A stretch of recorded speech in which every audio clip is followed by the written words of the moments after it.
तो जय हिंद, नमस्कार। स्वागत करता हूँ सभी का। मैं आशा करता हूँ आप लोग बहुत अच्छे और बहुत खुश होंगे। तो बहुत सारे लोगों को अभी इंतज़ार होगा कि फॉरेस्ट का फिज़िकल हो और पुलिस का फिज़िकल हो, और बहुत सारे लोग मेहनत भी कर रहे होंगे अपनी रनिंग और अपने फिज़िकल की बहुत अच्छे से तैयारी भी कर रहे होंगे। फिलहाल में अभी 2 दिन पहले आचार संहिता चुनाव आयोग के द्वारा लगाई जा चुकी है और चुनाव की डेट्स भी आ चुकी हैं। तो कई लोग सोच रहे होंगे कि क्या ऐसा ना हो कि हमारी डेट एक्सटेंड हो जाए, यानी अभी तो खैर डेट आई नहीं है उसकी। ना तो पुलिस के फिजिकल की आई है और ना ही फॉरेस्ट के फिजिकल की आई है। देखिए, अभी तो शायद कुछ ऐसा कंफर्म नहीं है कि आपका जो फिजिकल है वो इलेक्शन के बाद होगा या इलेक्शन के टाइम पीरियड में ही हो जाएगा। क्योंकि होता क्या है कि अभी जो फोर्स है, यानी जो पुलिस स्टाफ है, जो पुलिस विभाग है, उनकी ड्यूटीज़ लगती हैं चुनाव में। क्योंकि आचार संहिता को मेंटेन रखना और बाकी माहौल को मेंटेन रखना उनका काम होता है। एक शासन प्रशासन व्यवस्था को बना के रखना उसका काम होता है। तो अभी हाल ही में मैं एक न्यूज़ पढ़ रहा था, तो उसमें यूपीएससी ने भी अपना जो एग्ज़ाम डेट है वो ही बढ़ा दिया। पहले ये 26 मई को था, अब ये 16 जून को पहुंच गया है। और उसमें कारण यही दिया है कि चुनाव की वजह से, यानी कि आचार संहिता लग चुकी है। तो अभी इस महीने, यानी कि चुनाव है जून तक चलने वाले हैं, रिजल्ट तो शायद 4 जून को आएगा। तो इसलिए उन्होंने उसकी डेट बढ़ाई। शायद चार्टर्ड अकाउंटेंट वाला जो था उसकी सीए की भी शायद डेट बढ़ी है।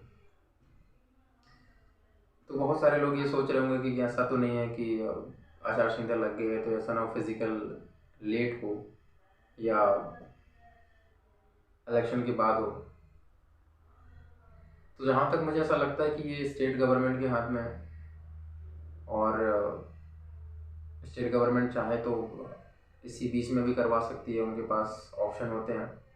क्योंकि एग्ज़ाम की रिटन एग्ज़ाम हो चुकी है।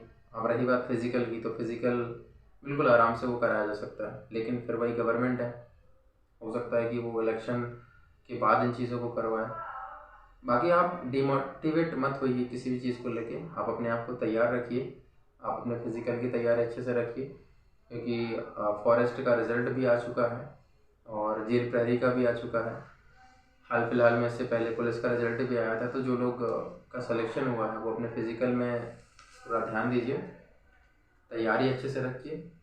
क्योंकि भाई देखो, एग्ज़ाम बहुत सारे आते हैं लेकिन सिलेक्शन बहुत सारे लोगों के नहीं होते हैं। एक तो अभी 87-13% का जो आरक्षण का मुद्दा अटका हुआ है न्यायालय में, तो बहुत सारी चीज़ें उसमें भी फंसी हुई हैं, यानी बहुत सारे लोगों के सिलेक्शन उसमें भी रुके हुए हैं। बाकी जिनके भी सिलेक्शन हुए हैं, जिस बेस पे हुए, चाहे वो 87 या 13% के ऊपर हो, तो आप अपने फिज़िकल की तैयारी कंटिन्यू रखिए। देखिए, अगर स्टेट को कराना होगा, अगर राज्य सरकार को करवाना होगा फिज़िकल, तो लोकसभा के चुनाव भी होते रहेंगे और उनका फिज़िकल भी होता रहेगा। और अगर उसका माइंड सेट ऐसा होगा कि चलो यार ये चुनाव हो जाते हैं उसके बाद करवाते हैं, तब भी ऐसा आप लोगों को किसी भी तरीके से अपने आप को डिमोरलाइज करने की ज़रूरत नहीं है, निराश होने की ज़रूरत नहीं है। अब अपनी मेहनत कंटिन्यू रखिए। जब आपने इतनी मेहनत की है, साल भर से आप वेट कर रहे हैं कि रिटर्न का एग्ज़ाम का रिजल्ट आए और आप अपने फिज़िकल को दें और अपना सिलेक्शन पाएँ, तो जहाँ आपने इतना समय दिया है तो 1-2 महीने और सही।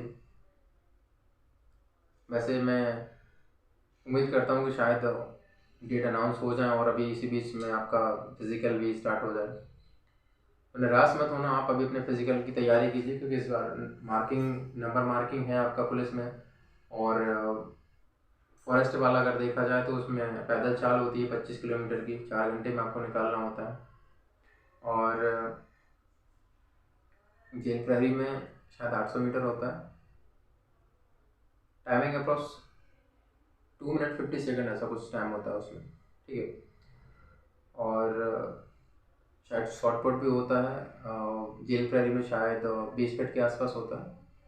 और पुलिस में शायद इस बार नंबर है, तो आप जितना लंबा फेंक सकते हो उतना लंबा फेंकिए। बाकी जेल प्रहरी में तो कोई ऊंची कूद लंबी कूद होती नहीं, खाली दौड़ और गोला फेंकना होता है और सीना और हाइट, ये चीज़ें होती है। वही पुलिस में आपके पास हाइट भी होती है और गोला फेंकना होता है, लंबी कूद होती है, ऊंची कूद होती है और दौड़ तो है ही है उसमें। और रही बात फॉरेस्ट की, तो फॉरेस्ट में आपकी पैदल चाल होती है 25 किलोमीटर की 4 घंटे में, और सीना आप में उसमें रहता है, और हाइट। तो इन सब चीज़ों का खास ख्याल रखते हुए अपने फिजिकल की तैयारी बहुत अच्छे से करें। जिन लोगों का इन तीनों वैकेंसीज में सिलेक्शन हुआ, भर्ती में सिलेक्शन हुआ है, उनके लिए बहुत सारी बधाई हो। लेकिन अब सिलेक्शन तीनों में हुआ है तो इंसान या जो विद्यार्थी है वो ज्वाइन तो एक ही भर्ती करेगा। तो जिसमें भी आप सिलेक्शन चाहते हैं उसकी तैयारी अच्छे से करें और अपनी फिजिकल की तैयारी में बिल्कुल भी कमी ना छोड़ें। किस्मत अच्छी रही तो डेट अभी कुछ हाल ही दिनों में जारी हो जाएगी, और अगर हो सकता है कि चुनाव के बाद करवाएं तब भी आपको बिल्कुल भी किसी तरीके का अपने अंदर से कॉन्फिडेंस लो करने की ज़रूरत नहीं है। आप अपने फिजिकल को कंटिन्यू रखिए, अपने आप को मेंटेन रखिए।